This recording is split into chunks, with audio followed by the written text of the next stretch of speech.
살아계신 아버지 하나님, 오늘도 주께서 말씀하시는 바를 저희들이 경청하기를 원합니다.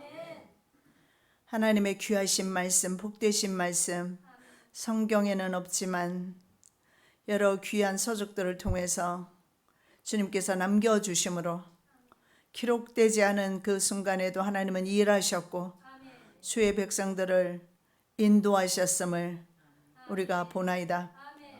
신구약 중간사를 통해서 하나님의 일하시는 그 놀라우신 사역들을 살펴보기를 원하나이다. 전하는 지혜와 듣는 지혜를 저희들에게 허락하여 주시옵소서. 마치는 시간까지 성령 하나님 주장하여 주시옵소서. 거룩하신 예수 그리스도의 이름으로 기도드립니다. 아멘. 자, 신약과 구약 중간에 무슨 일이 일어나는지 살펴보는데, 자, 두 왕조 간의 150년 전쟁사를 지금 보고 있습니다. 그 중에 다니엘서 11장을 중심으로 해서 지금 살펴보고 있습니다.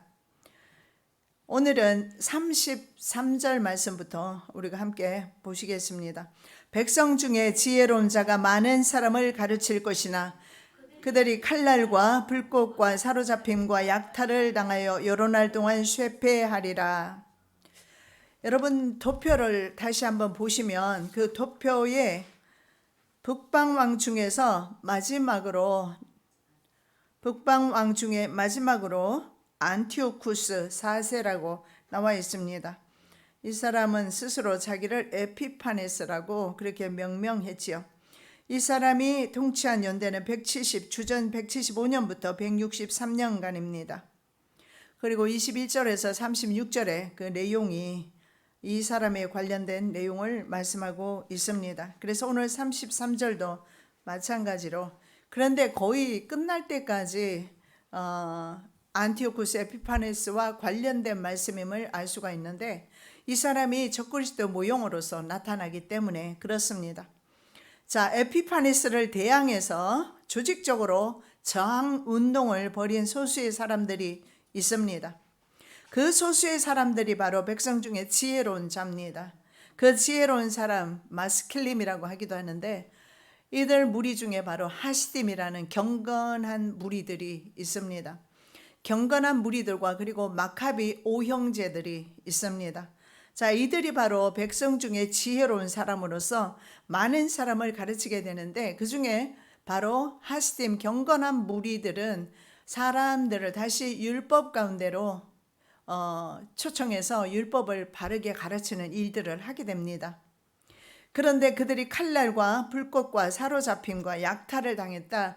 안티오쿠스 에피파네스 군대에 의해서 그렇게 약탈을 당했다는 사실을 보게 됩니다.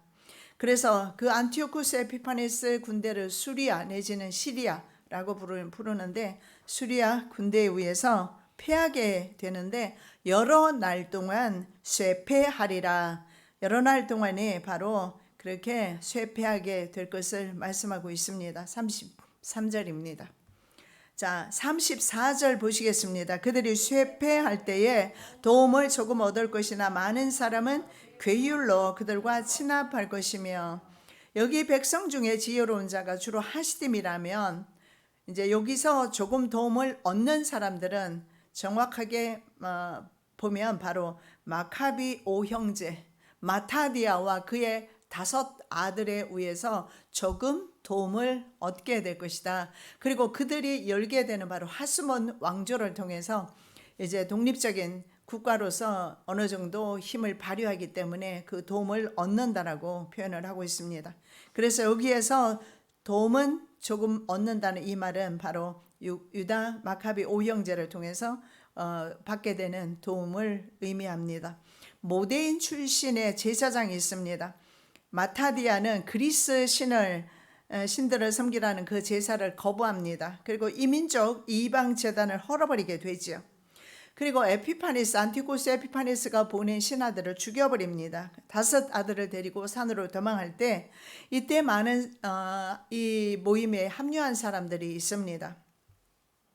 그래서 이들이 게릴라전으로 바로 셀루쿠스 왕조와 전쟁을 하게 됩니다. 그는 혁명군을 이끌다가 과로로 1년 만에 마타디아는 이제 죽게 됩니다. 그리고 그의 뒤를 이은 사람이 바로 유다 마카비라고 합니다.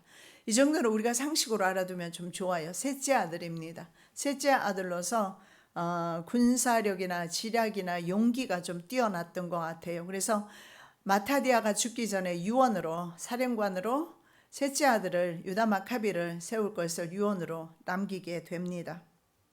자, 유다 마카비가 벳호론에서 아폴로니우스가 이끄는 이민족 군대와 그리고 리시아스가 이끄는 바로 안티오쿠스 에피파네스 군대겠죠. 셀루쿠스 군대를 격파합니다. 그리고 형제들과 함께 이제 예루살렘의 성전을 탈환하게 되죠. 예루살렘에서는 제사를 드리지 못하는 상황이었는데 예루살렘 성전을 탈환하고 다시 제사를 봉헌하게 됩니다. 그래서 봉헌이라는 의미의 하누카, 수전절이라고 신약 성경에는 그렇게 나와 있습니다. 요한복음 10장 22절에 수전절에 대해서 말씀하고 수전절은 겨울에 있다라고 그렇게 말씀하는 걸 봤을 때 그 시기가 겨울이었음을 알 수가 있습니다. 자, 이때 많은 사람들이 서로 친합하게 된다라고 말합니다.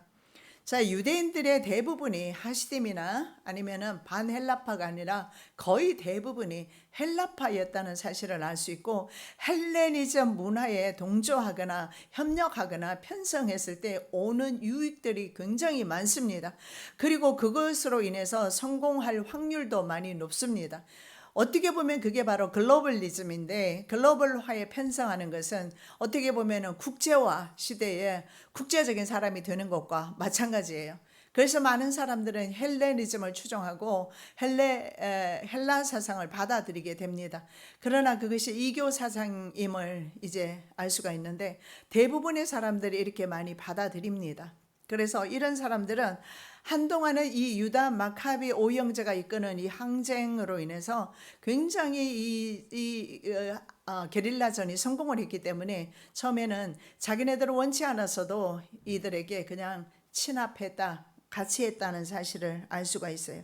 마카비 군대 기세에 눌려서 억지로 동참한 경우를 말하는데 마카비상 2장 43절에 보니까 박해를 피해 온 사람들이 모두 그들을 지지하여 합세했다 그렇게 나와 있죠. 근데 이 사람들이 언약을 배반했다라고 마카비상 9장 23절에서 말씀합니다. 유다가 죽은 후 이스라엘 전 영토에서 율법을 저버린 자들이 머리를 들기 시작하였고 악을 일삼는 자들이 사방에서 나타나기 시작했다. 유다는 말할 것 없이 유다 마카비를 말해요.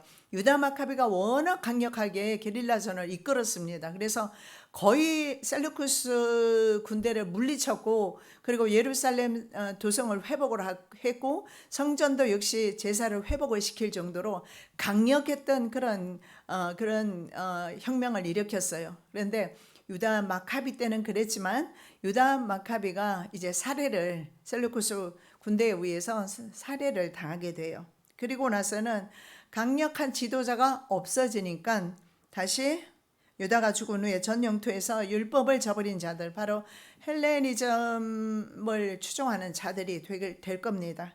내지는 변절자 내지는 배도자임을 알 수가 있어요. 그래서 이 변절자 배도자들이 에피파네스에게 갑니다. 안티오쿠스 3세 4세 에피파네스에게 가서 정의의 칼을 뽑아서 우리 형제들의 원수를 갚아주라고 요청을 하게 됩니다. 만일에 왕이 그들을 먼저 치지 않으면 더 흉악한 짓을 할 것이다. 그때는 왕이라도 그들을 당할 수 없을 것이라며 왕에게 충동질을 하는 것이 마카비상 6장 21절에서 27절 말씀까지 나와 있어요. 그래서 처음에 같이 혁명에 같이 했던 사람들조차도 떠나가는 그런 상황 속에서 이 혁명 자체가 굉장히 쉽지는 않았다라는 사실을 알 수가 있어요. 그럼에도 불구하고 지혜로운 사람 하시딤이 일어나고 그리고 마카비 가문이 일어나는 것은 하나님께서 그 신구약 400년 동안 아무것도 안 하시는 것 같지만 실제적으로 당신의 백성들을 위해서 일하고 계신다는 사실을 우리가 볼 수가 있습니다. 35절입니다. 또 그들 중 지혜로운 자 몇 사람이 쇠폐하여 무리로 연단되며 정결케 되며 희게 되어 마지막 때까지 이르게 하리니 이는 작정된 기한이 있음이니라.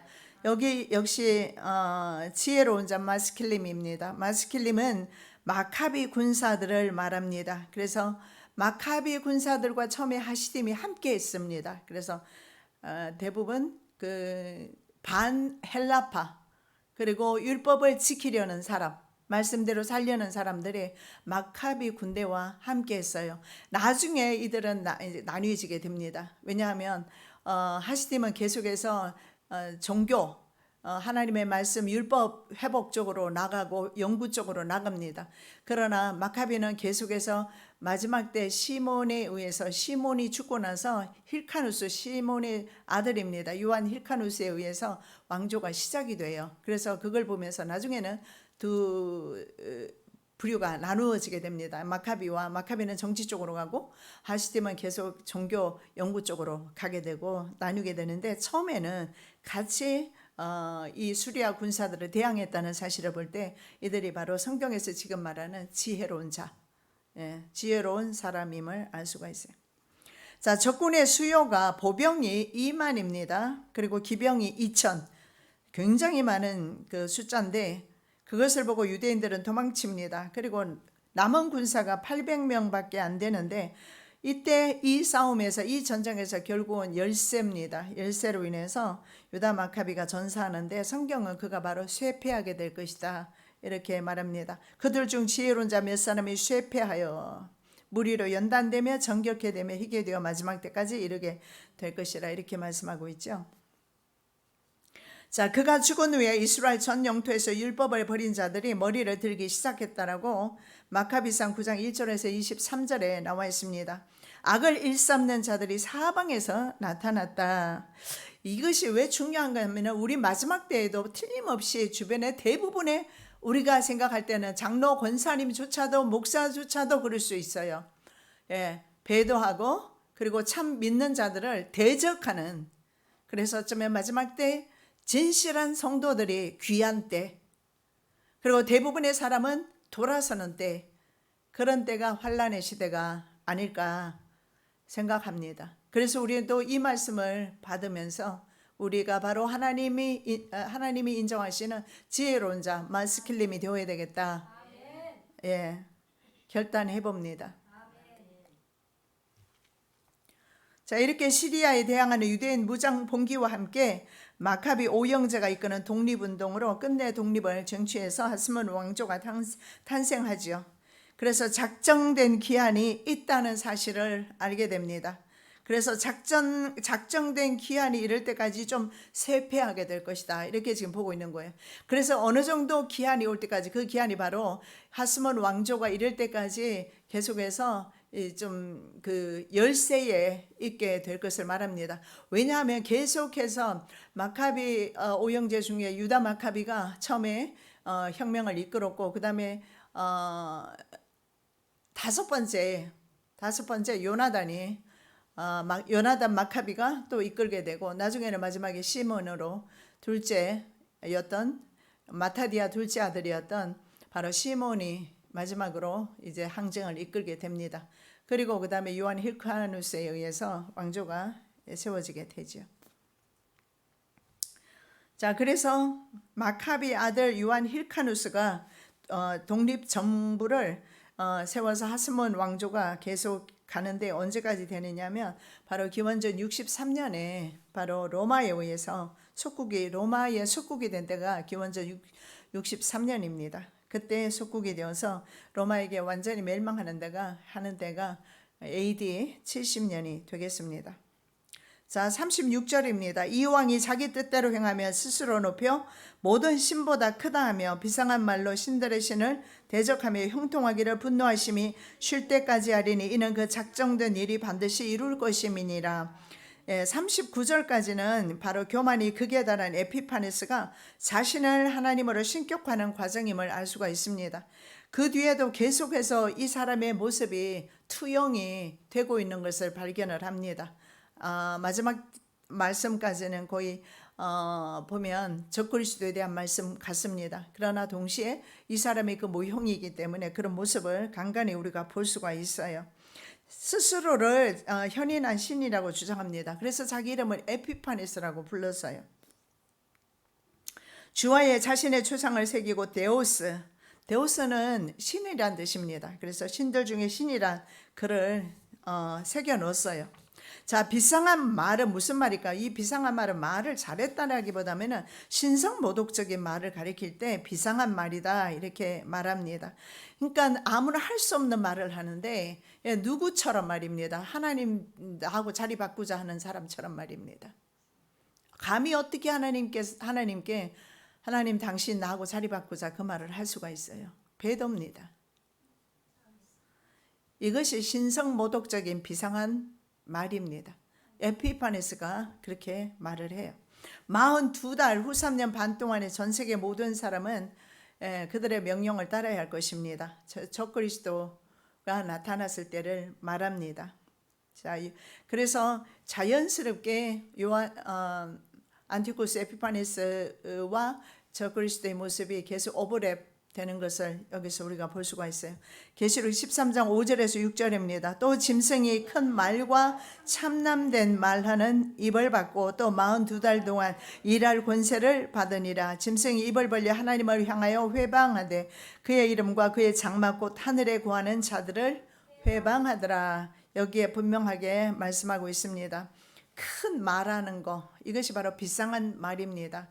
적그리스도나 안티오쿠스나 똑같아요. 똑같은 말을 하는데 신성 모독적인 말을 하는데 큰 말을 하고 참남된 말을 한다. 이것은 하나님을 모욕하는 말을 한다라는 겁니다.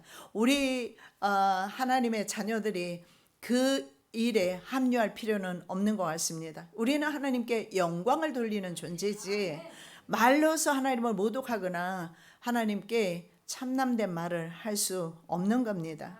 우리는 피조물이지 않습니까? 그래서 마지막 때는 적어도 후 3년 반을 의미할 겁니다. 42달 동안 한때, 두때, 반때가 되는데 그때 그들에게 권세가 주어지게 될 것임을 말씀하고 있어요.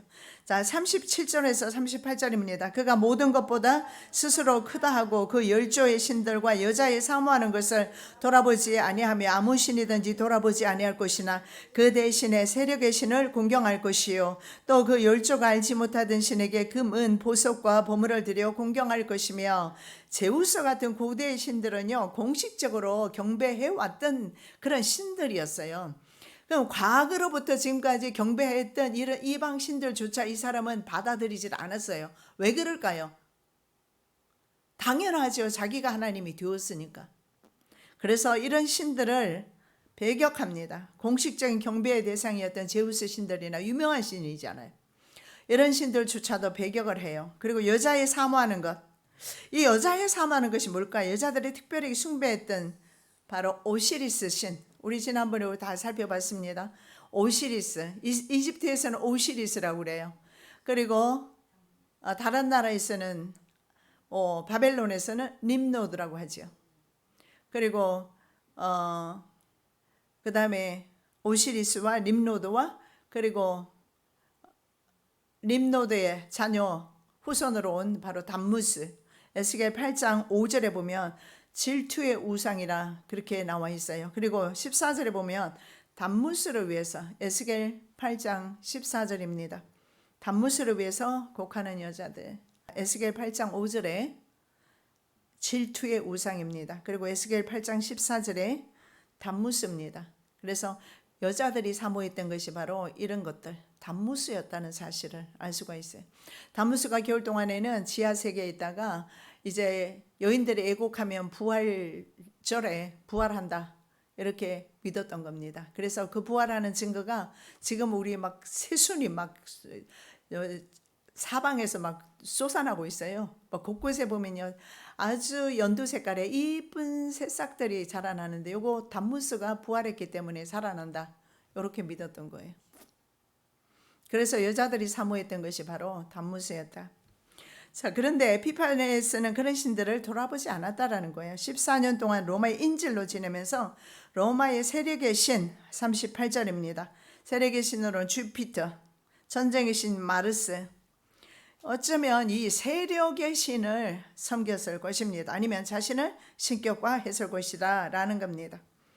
자, 그 다음에 39절입니다. 그는 이방신을 힘입어 크게 견고한 산성들을 취할 것이요 무릇 그를 안다 하는 자에게는 영광을 도하 여러 백성을 다스리게도 하며 그에게서 뇌물을 받고 땅을 나눠주기도 하리라. 여기에 이방신, 지금 좀 전에 말씀과 우리가 연결을 해야 돼요. 이방신이 무슨 신입니까? 제우스입니까? 아니에요. 전쟁의 신을 말해요. 권력, 세력의 신. 그래서 이런 전쟁의 신을 힘입어서 견고한 산성들을 취하게 될 것이다. 크고 견고한 산성들은 단순한 요새가 아니고 전쟁을 통해서 많은 거민들을, 바로 많은 주민들, 백성들을 자신의 세력 아래 두게 되는 걸 말합니다. 그래서 실제로 그 셀루쿠스 왕조의 그 땅을 보면 굉장히 판도가 넓었다는 사실을 알 수가 있어요. 아시아까지 왔으니까요. 유럽은 물론이고. 그래서 아시아까지 그 판도를 자랑을 했습니다. 그래서 바로 이 안티오쿠스 에피파네스는 정복 전쟁을 통해서 세력을 넓혀 나갔기 때문에 자신이 바로 신으로 신격화한 겁니다. 그리고 신적 교만과 전쟁 숭배와 상급을 통한 미혹이 적그리스도의 특성인데, 이 사람은 바로 이 전쟁에서 많은 전리품을 취해서 자신의 자국 군사들에게나 백성들에게 나누어 주면서 그렇게 호의를 사려고 했던 것을 봤을 때 적그리스도도 마찬가지입니다. 가짜 평화를 통해서 사람들에게 신뢰를 얻은 후에 사람들이 환호성할 때 전 세계 사람들에게 칩을 삽입해서, 짐승표를 삽입해서 자신을 경배하라고. 그래서 안티오쿠스 에피파네스가 자신이 신이라는 증거입니다. 왜냐하면 적그리스도가 이 땅 위에 왔을 때 적그리스도는 서지 못할 곳에 선 것을 보거든. 바로 예수님의 말씀이에요. 다니엘서 4장 9장 24절 말씀을 인용해서 예수님이 말씀하시기를 다니엘의 말한 바 멸망에 가증한 것이 서지 못할 곳에 선 것을 보거든. 물론 이스라엘 백성들이 멸망당할 때, 로마에 의해서 멸망당할 때를 의미하지만 더 나아가서 적그리스도가 그렇게 서지 못할 곳, 성전에 서서 자기를 보여서 내가 하나님이다 라고 그렇게 말할 때 너희는 산으로 도망해라. 그래서 실제로 산으로 도망한 사람은 살았겠거니와 그 안에 있었던, 예루살렘 성 안에 있었던 사람들은 다 죽임을 당하거나 포로되어 갔다는 사실을 볼 수가 있습니다. 40절입니다. 마지막 때에 남방왕이 그를 찌르리니 북방왕이 병거와 마병과 많은 배로 회리바람처럼 그에게로 마주와서 그 여러 나라에 들어가며 물이 넘침같이 지나갈 것이요. 그런데 이것은요, 40절에서 45절 내용은 역사적인 기록이 없어요. 기록이 없기 때문에 대개 이때쯤은 이제 이것은 적그리스도에 대한 말씀으로 이해를 합니다. 예굽에 의해서 일어난 전쟁으로 안티오쿠스 에피파네스와 톨레미 6세의 마지막 전쟁으로 볼 수도 있겠습니다. 그러나 특별한 기록은 없다라는 겁니다. 기록이 없어요. 역사적인 기록이 없는 것 같습니다. 그랬을 때 그냥 마지막 때 안티오쿠스 에피파네스와 그리고 톨레미 6세가 누구였습니까? 지난번에 봤을 때 필롭 메트로였습니다. 그리고 그의 동생이 바로 톨레미 7세 피스콘, 두 형제가 나라를 분할해서 통치한 것을 보게 됩니다. 아마 이때 마지막 전쟁으로 보기도 하지만 역사적인 기록은 없는 것 같습니다. 이 사건을 정말 적그리스도의 득세와 최후 전쟁으로 보는 이유가 있는데, 실제로 이 전쟁에서 여기에 말씀에 보면 이 전쟁에 대해서 말하는데, 이 사람은 이 전쟁에서 죽은 것이 아니라 안티오쿠스 에피파네스는 전쟁 없이 병으로 죽게 됩니다. 그래서 적그리스도와 최후의 전쟁으로 보는 것입니다. 무자비한 적그리스도와 그의 할수인들이 거역하는 자들에게 행할 그런 무자비한 압제를 상징한다, 이렇게 보시면 될 것 같습니다. 자, 41절입니다. 41절. 그가 또 영화로운 땅에 들어갈 것이요 많은 나라를 패망케 할 것이나 오직 에돔과 모압과 암몬 자손의 존귀한 자들은 그 손에서 벗어나리라. 에피파네스가 이굽으로 전쟁하러 갈 때 영화로운 땅 예루살렘이 또다시 전화에 휩싸입니다. 항상 그 땅을 통과할 수밖에 없기 때문에 그럴 수도 있지만 하나님께 불순종한 주의 대가를 바로 이런 외세로 말미암아 그 고통을 당하는 사실을 알 수가 있는데, 자 여기에 보니까 에돔과 모압과 암몬 자손의 존귀한 자들은 그 손에서 벗어난다라고 말합니다. 현재 요르단 왕국에 속해 있는 그런 나라가 바로 에돔과 모압 그리고 암몬입니다. 에돔은 에서의 후손이고 모압과 암몬은 바로 롯의 후손입니다. 그런데 그 손에서 벗어나는 이유는 지리적으로 땅이 굉장히 상대적으로 넓다고 했지 않습니까? 그래서 그 사막지대를 굳이 요르단 왕국의 4분의 3이 사막입니다. 그런데 굳이 4분의 3인 사막지대를 통과해서 갈 이유가 없는 거예요. 그렇다면 바로 이스라엘 땅을 통과하는 것이 편리했을 겁니다. 그래서 예굽 진출 경로에서 이 땅이 아마 벗어났을 수도 있고, 또 처음부터 이들 나라는 말입니다. 굳이 셀루쿠스 파들이 많았고 헬라와 정책에 처음부터 동조했던 나라들이에요. 그런데 끝까지 고집을 부리고 로마에 의해서 멸망할 때까지 헬라 문화를 거부했고 로마의 군사력을 거부했던 민족이 이스라엘입니다. 유대인들은 정말 대단합니다. 그 하나님에 대한 열성이라는 것은 죽음과도 그들은 바꾸지 않았어요. 그 정도로 하나님에 대한 열정과 열심이 있었기 때문에 그들의 그런 조상 때부터 흘러내려오는 저력이 있었기 때문에 그렇게 수천 년 나라가 없었음에도 불구하고 나라를 건설한 것이 아닌가. 하나님의 물론 섭리입니다마는 그런 생각이 듭니다. 자, 에돔인들은 구약시대 이스라엘을 괴롭히던 에서의 후손들이고 그리고 롯의 후손 모압, 암몬, 언제나 이스라엘의 적들 편에 있었습니다. 그래서 유다 마카비는 그들과의 전쟁을 여러 번 했는데 다 승리를 했습니다. 마카비상 5장 3절에서 8절에 보면, 자 마카비상 5장 3절 한번 보시겠습니다. 유다는 이스라엘을 괴롭혀 오던 에서의 자손들을 에돔의 아크라바테네에서 공격하여 큰 타격을 주고 굴복시킨 다음 많은 전리품을 빼앗았다. 마지막 때 적그리스도가 자신에게 동조하는 세력과 함께 성도들을 핍박하는 것을 상징합니다. 누가복음 23장 12절, 헤롯과 빌라도가 전에는 원수이었으나 당일에 서로 친구가 되니라. 아마 이런 핍박하는 일들이 생겨났을 때는 서로 이렇게 힘을 합치는 것 같아요.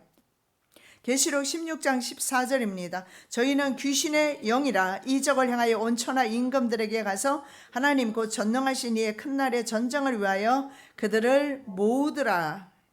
그래서 적그리스도는 마지막 때도 이 안티오쿠스 에피파네스도 마찬가지지만 적그리스도는 마지막 때 이런 힘을 규합을 하는데 정말 애석하기도 말입니다. 모든 국가들이 적그리스도의 편에 서게 될 겁니다.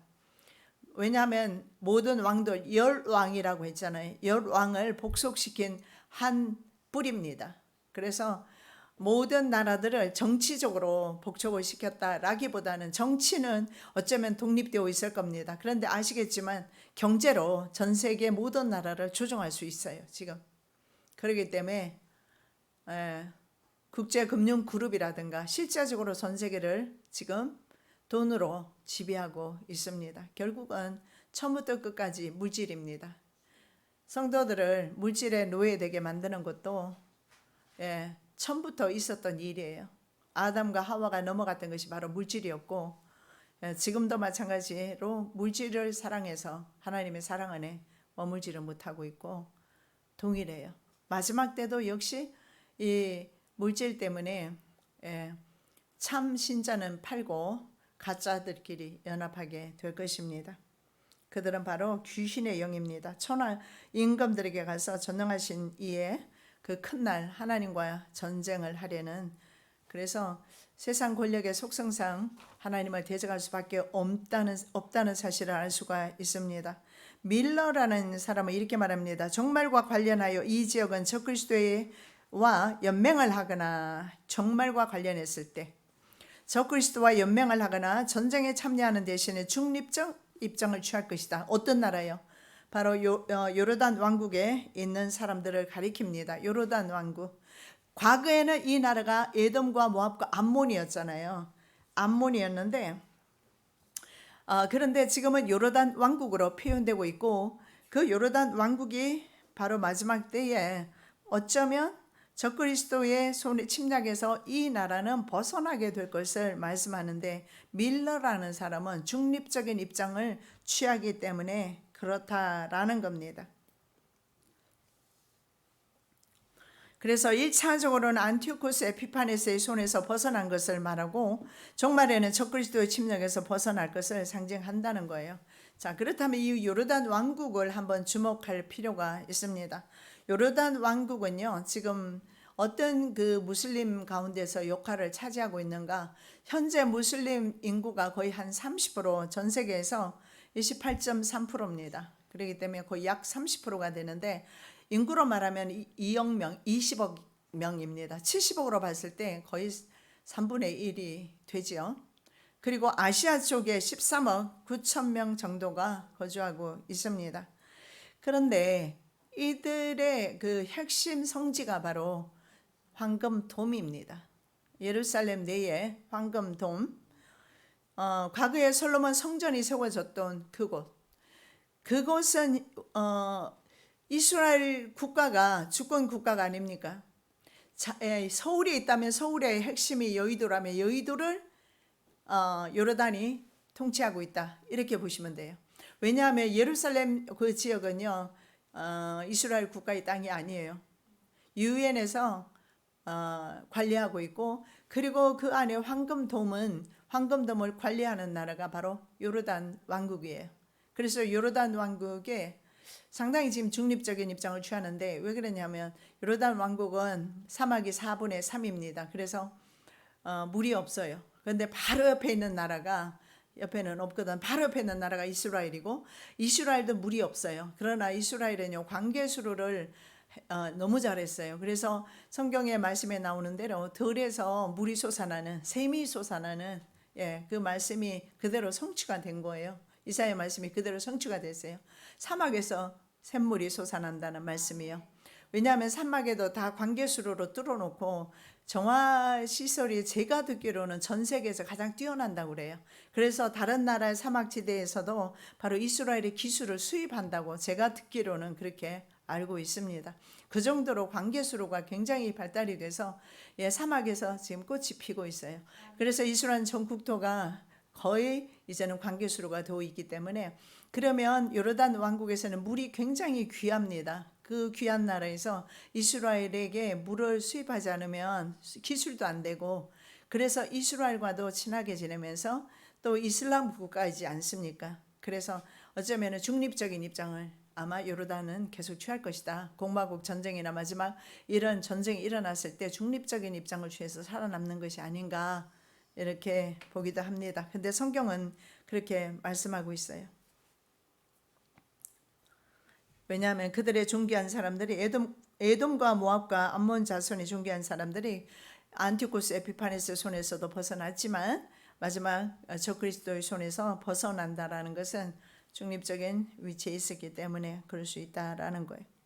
자, 42절입니다. 그가 열국에 그 손을 펴리니 애굽 땅도 면치 못할 것이므로. 자, 여기에 그의 손은 막강한 권력을 의미하는데, 그의 지배력이 계속 확장되면서 그 영향력에서 벗어날 나라가 없습니다. 여기는 안티오코스 에피파네스를 보시면 안 돼요. 왜냐하면 이집트가 나중에 클레오파트라가 로마 케사르에게 도움을 얻고 나중에 또 안토니오에게 도움을 얻지 않습니까? 제2차 삼두 정치를 이끌었던 사람들 중에 하나가 바로 안토니오고, 첫 번째가 케사르입니다. 두 사람의 연인이었던 사람이 클레오파트라입니다.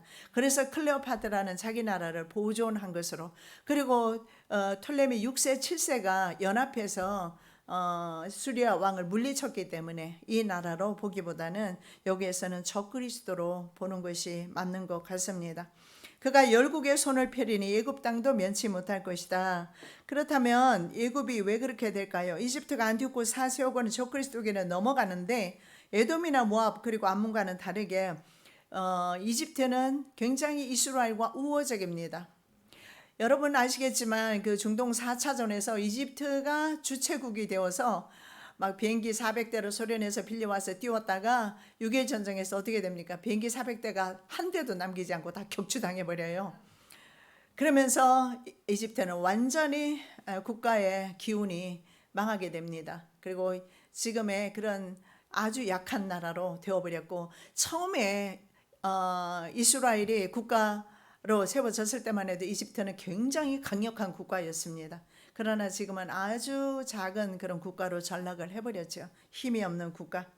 그래서 이스라엘로 상당히 이스라엘과는 우호적으로 보내는데 한번 말씀 한 거 보겠습니다. 이사야 19장 23절 보시겠습니다. 그날에 예굽에서 아수르로 통하는 대로가 있어 아수르 사람은 예굽으로 가겠고 예굽 사람은 아수르로 갈 것이며 예굽 사람이 아수르 사람과 함께 경배하리라. 실제로 이집트에는 많은 유대인들이 살았다라고 그랬습니다. 일부러 그렇게 정책을 폈습니다. 톨레미 왕조가. 그래서 많은 유대인들이 있었고 거기에서 70인역 성경이 번역이 되었잖아요. 알렉산드리아에서. 그래서 그 이집트라는 나라가 기독교 국가는 아니지만은 거의 기독교인들이 유대인들이 많다는 사실을 알 수가 있습니다. 그래서 그 나라에도 역시 하나님의 복음이 전파된 나라였고, 그리고 실제적으로 정치적으로 이집트와 이스라엘은 친밀하다는 합니다. 그래서 적그리스도의 마지막 때 표적이 되지 않을까. 그래서 그리고 여기에 보십시오. 애굽 사람과 아수르 사람이 함께 하나님을 경배하리라 나와 있잖아요. 그래서 애굽 사람들의 그 교회 중에 콥트 교회라고 교회 있지 않습니까? 그 교회가 막 그 ISIS에 의해서 보복을 당하고 그랬잖아요. 그래서 그 지역에 교회가 많이 있는 것을 알 수가 있습니다. 자, 이들 국가는 아수르와 페르시아에 포로된 디아스포라 유대인들을 통해서 오래전에 이미 우리보다 먼저 복음을 받아들였습니다. 유대인과 이방인 사이에 원수된 것이 십자가로 소멸되고 서로 화목하게 된 것입니다. 자, 이제 43절입니다. 그가 권세로 예굽의 금은과 모든 보물을 잡을 것이요 리비아 사람과 구스 사람이 그의 시종이 되리라. 예굽의 금은, 귀금속 등의 모든 보물을 다 차지하게 될 것을 말씀하고, 적그리스도의 세력 기반이 바로 물질에 있기 때문에 예굽에 있는 모든 금은 부하를 다 차지하게 될 것을 말씀하고 있어요. 리비아는 예굽의 서쪽에 보면 있어요. 구스는 이디오피아이지요. 이디오피아를 솔로몬의 후손으로 봅니다. 왜냐하면 그때 구스 그 시바 여왕이 시바 여왕을 통해서 솔로몬의 후손이 만들어졌다 이렇게 보기도 합니다. 자, 애굽의 남쪽에 있는 애굽의 동맹국들입니다. 그래서 친애굽 정책을 표방한 나라들까지 침략을 당할 것을 말씀을 하고 있어요. 자, 44절입니다. 그러나 동북에서부터 소문이 이르러 그로 번민케 하므로 그가 분노하여 나가서 많은 무리를 다 도륙하며 짓밟고자 할 것이요. 자, 그가 예굽 원정에 성공합니다. 그리고 본국 시리아 동북에 위치한 파르티아와 아르메니아 반란 소식을 듣고 번민하게 될 것을 말씀하고 있어요. 바로 안티오쿠스 에피파네스로 봐도 되고 적그리스도로 봐도 되는데, 안티오쿠스로 봤을 때 본국 시리아 동쪽에 있는 파르티아 군들, 아르메니아 이런 반란 소식을 듣고 번민한다. 자, 45절입니다. 그가 장막 궁전을 바다와 영화롭고 거룩한 산 사이에 베풀 것이나 그의 끝이 이르리니 도와줄 자가 없으리라. 이 장막 궁전은 바로 텐트식 왕의 이동 궁정입니다. 그가 반란군을 진압하러 가는 도중에 바다와 영화롭고 거룩한 산 사이, 지중해와 예루살렘 성 사이에서 죽게 된다. 영화롭다 하면 바로 예루살렘을 가리키기 때문에 그 사이에서 죽게 될 것을 말씀하고 있어요. 우리가 분명히 기억할 것은 적그리스도 아니면 안티오쿠스 에피파네에서도 인간이다라는 사실을 우리는 기억해야 합니다. 그래서 우리는 누구 편에 서야 할 것인가? 인간 편에 설 것인가? 하나님 편에 설 것인가? 확실해질 줄로 믿습니다. 다니엘서 8장 25절입니다. 그가 꾀를 베풀어 제 손으로 괴를 이루고 마음에 스스로 큰 체하며 또 평화한 때에 많은 무리를 멸하며 또 스스로 서서 만왕의 왕을 대적할 것이나 그가 사람의 손을 말미암지 않고 깨어지리라. 예, 그렇습니다. 사람의 손으로 말미암지 않고 깨어지는데 그의 권세가 깨어진다는 것입니다. 에피파네스는 자연적 죽음이 아닌 신적 심판 형식으로 죽는데 병들어 죽게 되어요. 왜냐하면 페르시아 엘리마이스 신전에 신전 탈취를 왕들이 주로 했다고 했지 않습니까? 거기에 과거 알렉산더 대제가 많은 금은 부화를 숨겨두었다. 그리고 투구, 갑옷, 무기들이 있다는 소식을 듣고 탈취하려다가 강한 반발로 뜻을 이루지 못하면서 비통에 잠겨 있었다라고 마카비상 6장 1절 이하에 보면 나와 있습니다. 자, 그런데 이때 전령이 와서 유다에 진격한 군대가 참패했다는 겁니다. 유다 마카비가 이겼다는 거겠죠. 유다 마카비인가요? 아니면 시몬 마카비, 요나단 마카비 이런 전쟁에서 참패했다는 소식을 듣고 병상에 누웠다가 죽게 됩니다. 그래서 죽는 상황이나 장소가 일치되지 않아요. 그래서 적그리스도로 볼 수도 있습니다. 자, 거룩한 성 예루살렘 성전을 더럽힌 결과 때문에 예루살렘에서 죽은 것으로 표현한 것이지 예루살렘 그 가까이서 이 사람이 죽지는 않았어요. 안티오쿠스가. 그런데 여기는 보면 뭐라고 말합니까? 영화롭고 거룩한 산 사이, 바다와 산 사이. 그렇다면 예루살렘 성 가까이서 죽었다는 말인데 그렇게 죽지는 않았다는 거예요. 왜냐하면 예루살렘을 괴롭혔기 때문에 이렇게 표현한 것뿐이다. 자, 그 마카비상 6장 12절에서 13절에 이 희한하게 말이에요. 이 안티쿠스 에피파네스가 후회를 하는 걸 봅니다. 지금 생각해보니 내가 예루살렘에서 몹쓸 짓을 했구나. 거기에 있는 금은 기물을 모두 빼앗았고 까닭도 없이 유다의 주민들을 몰살하려고 군대를 보냈었다. 바로 이 때문에 내가 지금 이 재난을 당하는구나.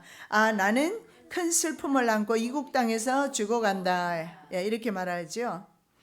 예루살렘 성전을 모독하고 약탈한 주의 결과로 전쟁만 하다가 비참하게 그렇게 죽습니다. 적그리스도 또한 전쟁하다가 죽을 것입니다. 보시겠습니다. 그 말씀에 나오는데요. 새들이 하나님의 큰 잔치에 모여서 왕들의 고기를 먹고 장군들, 장사들, 말들, 탄자들의 고기, 자유자, 종들 이렇게 모든 사람의 고기를 먹습니다. 자, 이 적그리스도의 마지막의 모습입니다. 계시록 19장 11절에서 19절에서 21절입니다. 그 짐승과 땅의 임금들과 그 군대들이 모여 그 말탄 자와 그의 군대로 더불어 전쟁을 일으키다가 짐승이 잡히고 그 앞에서 이적을 행하던 거짓 선지자도 함께 잡혔으니 이는 짐승의 표를 받고 그의 우상에게 경배하던 자들을 이적으로 미혹하던 자라. 이 둘이 산채로 유황불 붙는 못에 던지우고 그 나머지는 말탄 자의 입으로 나오는 검의 죽음에 모든 새가 그 고기로 배불리우더라. 예, 이렇게 적그리스도의 최후 죽음은 어디가 될 것인가? 그건 궁금하지요. 예, 아마 그곳은 이스라엘 산 이렇게 나와 있는데 서안지구 웨스트 뱅크 지금 아랍인들이 살고 있는 지역입니다. 그 지역이 될 것을 우리가 에스겔 39장 4절 말씀 한번 보시겠습니다. 너와 내 모든 때와 너와 함께한 백성이 다 이스라엘 산 위에 엎드러지리라. 내가 너를 각종 움키는 새와 들짐승에게 붙여 먹게 하리니. 대부분의 유대 전문가들은 이 이스라엘 산이 웨스트뱅크를 의미하는 것은 거의 이구동성으로 일치합니다. 그래서 이스라엘 산, 자, 너와 내 모든 때입니다. 그렇다면 이 군대가 무슨 군대입니까? 에스겔 38장에서 보면 곡과 마곡의 군대인 것을 알 수가 있고 이들 군대가 바로 적그리스도의 군대임을 알 수가 있어요. 자, 이들이 성경에 말하는 2만만의 군대에 2억의 사람을 죽이게 되고 2억의 사람들 중에 군사들이 3분의 1을 죽이면 6,600만 명이 될 것이고 2억을 죽일 수도 있겠고 그래서 어쨌든 이 전쟁에서 공마곡 전쟁에서 그렇게 많은 사람들이 죽게 될 터인데 이때 전쟁이 일어났을 때 누가 이길 것인가? 이스라엘이 이길 것인가? 곡과 마곡이 이길 것인가? 이스라엘이 이긴다라고 성경은 말하고 있어요. 그들이 바로 이스라엘 산 위에 엎드러질 것이다. 우리는 환난을 당해도 돕는 분 계십니다. 그런데 이들이 환난 당할 때는 돕는 자 없습니다. 이게 최후의 마지막의 결론입니다. 기도드리겠습니다. 살아계신 아버지 하나님, 참으로 감사합니다. 적그리스도의 최후 죽음을 성경에는 말씀하고 있습니다. 안티오쿠스 에피파네스의 죽음도 성경에 기록되고 있습니다. 우리는 하나님 편에서 하나님을 끝까지 섬기며 순종하기를 원하나이다. 우리의 믿음을 받아 주시옵시고 믿음으로 훈련되는 은혜가 있게 하여 주시옵소서. 거룩하신 예수 그리스도 이름으로 기도드립니다. 아멘.